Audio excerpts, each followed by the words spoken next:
क्या CS exam pass करने के लिए कोचिंग ज़रूरी है? अगर हमें सीएस की कोचिंग लेनी है तो किस तरह की कोचिंग ऑप्शंस अवेलेबल हैं? इन सब के बारे में बात करेंगे आज के इस वीडियो में। सबसे पहले हम लोग ये डिस्कस करते हैं कि क्या कोचिंग ज़रूरी भी है? क्या बिना कोचिंग के हम सीएस का एग्ज़ाम पास नहीं कर सकते हैं? इसको हम थोड़ा डिटेल में समझते हैं। सबसे पहले मैं आपको ये बता दूं कि डेफ़िनेटली बिना कोचिंग के भी आप सीएस का एग्ज़ाम क्लियर कर सकते हैं, लेकिन इसके लिए आपको समझना होगा आपके स्टडी का स्टाइल क्या है।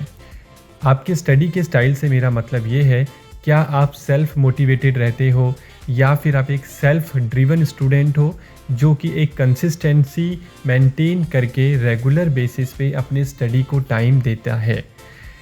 अगर यस तो फिर डेफ़िनेटली आप जो है सेल्फ स्टडी की तरफ जा सकते हैं। अदरवाइज़ अगर आपको कहीं पे भी चैलेंज आता है तो आई वुड से कि जो कोचिंग होती है वो आपको डेफ़िनेटली हेल्प करती हैं। तो ये तो हो गया कि क्या सीएस की कोचिंग लेना ज़रूरी है या नहीं है।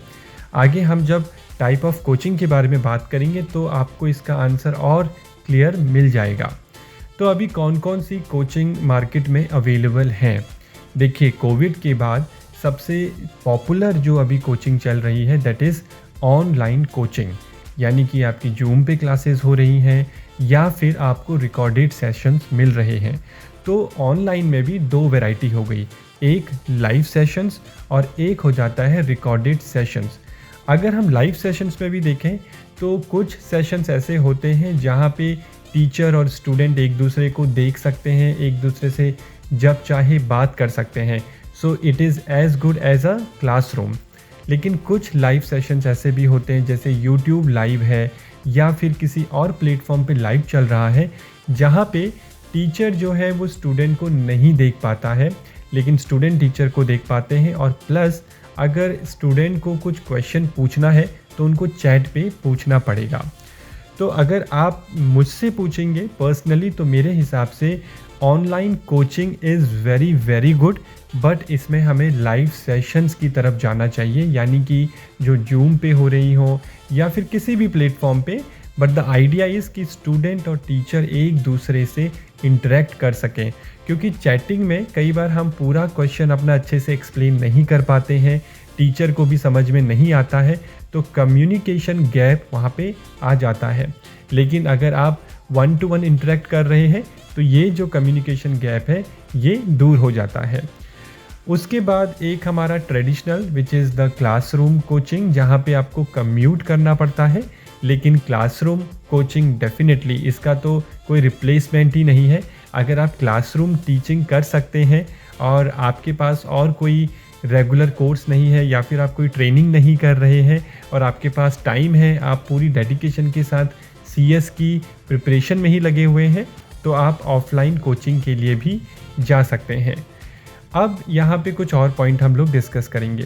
पहला ये कि जैसे मैंने आपको बताया, अगर आपका कॉलेज भी है, यानी आप बीबीए बीकॉम ऑनर्स ऐसा कुछ कर रहे हैं साथ में, और आपके पास टाइम नहीं है कि आप कम्यूट करें एक जगह से दूसरी जगह पे, या फिर आप किसी ऐसी सिटी में रहते हैं जहाँ पे ऑफलाइन कोचिंग अच्छे नहीं हैं अवेलेबल, तो उसके लिए भी आपके लिए ऑनलाइन सेशंस अच्छे रहेंगे। क्योंकि ऑफलाइन सेशंस के लिए जब आप जाएंगे, क्लासरूम में आप जाएंगे, तो आपका टाइम वेस्ट होगा और आपको वो सेम एक्सपीरियंस जूम के थ्रू या ऑनलाइन सेशंस में भी मिल जाएगा। दूसरा, जो ये रिकॉर्डेड सेशंस होते हैं, इनमें क्या प्रॉब्लम आती है कि रिकॉर्डेड सेशंस हमें मिल जाते हैं, लेकिन हम इनको प्रोकास्टिनेट करते रहते हैं, यानी कि क्योंकि आप कोई ऐसा टीचर नहीं है जो हमें कोई टारगेट दे रहा है कि आपको आज क्लास में आना है, कल आपका टेस्ट है, कुछ ऐसा नहीं है, कोई ऐसा प्रेशर नहीं है, तो हम प्रोकास्टिनेट कर पाते हैं ईज़िली। यानी कि वीडियो मैंने आज नहीं देखी, नेक्स्ट वीकेंड पे देख लेंगे या 2 दिन बाद देख लेंगे।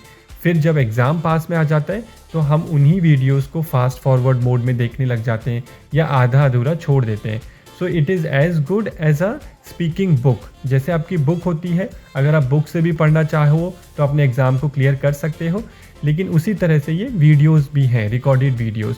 तो इसके लिए आपको एक इमेंस मोटिवेशन चाहिए, एक इमेंस डिसिप्लिन चाहिए और एक कंसिस्टेंसी चाहिए, तभी रिकॉर्डेड सेशंस का या रिकॉर्डेड वीडियोस का आपको फ़ायदा होगा। अभी कुछ कोचिंग सेंटर ने एक बहुत ही अच्छा आइडिया लेके आए हैं जिसे हाइब्रिड कोचिंग के नाम से जानते हैं, जिसमें कि वो आपको कुछ रिकॉर्डेड सेशंस देते हैं और वीक में 1 या 2 सेशंस आपका लाइव सेशंस भी ले लेते हैं और आपका एग्ज़ाम यानी कि आपका टेस्ट भी ले लेते हैं, सो दैट एक मॉनिटरिंग हो पाए। क्योंकि अदरवाइज़ ये भी एक टीचर देखना चाहता है कि स्टूडेंट को मैंने रिकॉर्डेड सेशंस दिए थे तो उसने कितना देखा, कितना नहीं देखा, तो वो लाइव सेशंस में इंटरेक्ट करके पता चल जाता है, प्लस टेस्ट से भी पता चल जाता है। तो hybrid coaching is good. Recorded sessions अगर आप डिसिप्लिन्ड हैं, अगर आप सेल्फ ड्रिवन है, सेल्फ मोटिवेटेड है, then only it is good, otherwise not. Classroom coaching again ये सबसे बेस्ट है in terms of learning, but अभी क्या है कि इसका रिप्लेसमेंट हमें मिल गया है, जैसे मैंने आपको बताया लाइव सेशंस का। तो अगर आपके पास टाइम है तो आप जा सकते हैं क्लासरूम कोचिंग के लिए, otherwise the best is online coaching live sessions, जो सबसे बेस्ट होते हैं।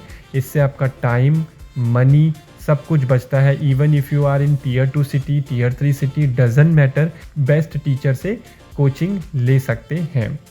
So this was all about that should we go for coaching or not, and secondly what type of coaching we can go for।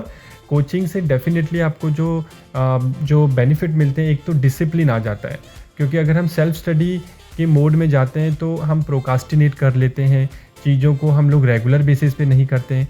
तो अगर आप coaching करेंगे, चाहे आप ऑफलाइन सेशंस करें या फिर आप लाइव सेशंस करें, दोनों में ही आपको काफ़ी हेल्प मिलेगी इन terms of discipline, consistency and accountability. So this was all about coaching and coaching centers. I wish you all the best. Thank you.